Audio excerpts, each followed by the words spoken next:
un travail sur les complications thromboemboliques et hémorragiques chez les patients porteurs de valves mécaniques à propos de SICA.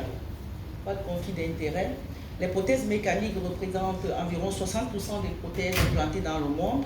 Elles sont solides et durables.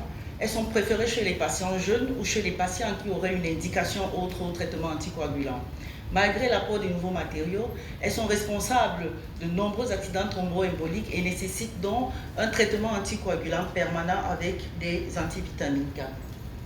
La surveillance de l'anticoagulation se fait par le dosage de l'INR, l'International Normalized Ratio, et l'INR cible chez les patients à faible risque est entre 2,5 et 3, chez les patients à risque intermédiaire moyen entre 3 et 3,5, et chez les patients à risque élevé entre 3 et 4. Donc, les complications chez ces patients sont généralement les complications thromboemboliques liées au sous-dosage des AVK avec les thromboses des prothèses ou la migration embolique à partir du matériel prothétique. Et les autres complications sont des complications hémorragiques qui sont favorisées par l'hypocoagulabilité trop importante. L'incidence de ces complications varie entre 0,3 et 2,9% patients par an et ces complications sont souvent graves. Elles surviennent généralement dans la première année suivant l'implantation de la prothèse, mais les complications peuvent aussi persister au-delà. L'objectif de notre travail était d'analyser les caractéristiques sociodémographiques, cliniques, chirurgicales et évolutives des patients porteurs des prothèses mécaniques avec complications thromboemboliques. C'est une étude rétrospective faite au Cardiac Center de Chisson sur une période allant de novembre 2020 à décembre 2022 et elle a corrigé 6 cas de complications thromboemboliques et hémorragiques. L'âge médian des patients était de 29 ans avec un sexe ratio de 1. 66% de ces patients provenaient des zones rurales et le type d'intervention qui avait été faite était dans 50% des cas un remplacement mitral avec une plastie tricuspidienne, dans 33,3% des cas un double remplacement mitro-aortique avec un élargissement du route aortique et dans 16,7% des cas un double remplacement mitro-aortique et une plastie tricuspidienne.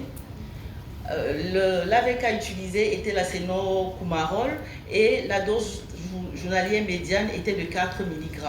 À la sortie après l'intervention, l'INR médian des malades était de 3,5 et dont le temps de l'apparition de la complication par rapport à l'intervention, le temps médian était de 2,5 mois.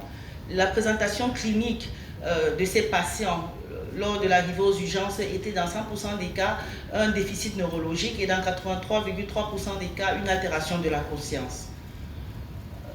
Tous ces patients arrivés aux urgences, aucun d'eux n'avait un INR fait récemment et la médiane de l'INR fait aux urgences était de 12,5. Le type de lésion retrouvée était dans 83,3% des cas une hémorragie cérébrale et dans 16,7% des cas une ischémie cérébrale, avec une évolution défavorable dans 83,3% des cas, c'est un décès et un cas avait une évolution favorable. Donc, dans notre série, dans un cas de complications thromboemboliques liées à une interruption des AVK. Nous savons que les thromboses sont les complications plus fréquentes sur les prothèses mécaniques. 10% de patients présentent au moins un épisode thrombotique par an selon Katikeyan et ses collaborateurs et le plus souvent cela est lié à un défaut d'anticoagulation. Dans notre série, 5 cas de complications hémorragiques majeures dont des AVC hémorragiques, ceci lié à l'hypocoagulabilité et ceci était suivi d'une évolution négative avec des décès. Et nous savons donc par l'étude de Franck et collaborateurs que les AVC hémorragiques survenant sous l'anticoagulation sont associés à une mortalité très élevée et ceci probablement associé à l'importance du saignement. Donc, les complications sont fréquentes dans la première année d'implantation. Dans notre série, le recul par rapport à la chirurgie était de 2,5 mois. Et ceci rejoint aussi l'étude de Levin et de Stein qui retrouvaient un recul par rapport à la chirurgie de moins de 6 mois. 66% des patients avaient des complications thromboemboliques et hémorragiques provenaient des zones rurales dans notre série et où la réalisation des tests INR reste quand même problématique. Donc, dans l'étude de Lançon faite en France, dans la zone semi-rurale, était un facteur responsable du déséquilibre des AVK. En conclusion, nous disons que les complications thromboemboliques et hémorragiques secondaires sont graves et secondaires à un traitement et un suivi inadéquat. Dans notre série, ces cas mettent en évidence les difficultés liées au suivi de l'anticoagulation au long cours chez les patients porteurs de prothèses valvulaires mécaniques dans notre contexte. L'amélioration de la prise en charge de ces patients reste une préoccupation essentielle dans le suivi. La mise en place d'un programme d'éducation thérapeutique est nécessaire pour réduire le fardeau de ces complications qui sont souvent létales. Et ceci passe par une information soigneuse sur la gestion du traitement AVK et la mise en place des laboratoires de référence qui sont facilement accessibles. Je vous remercie pour votre attention.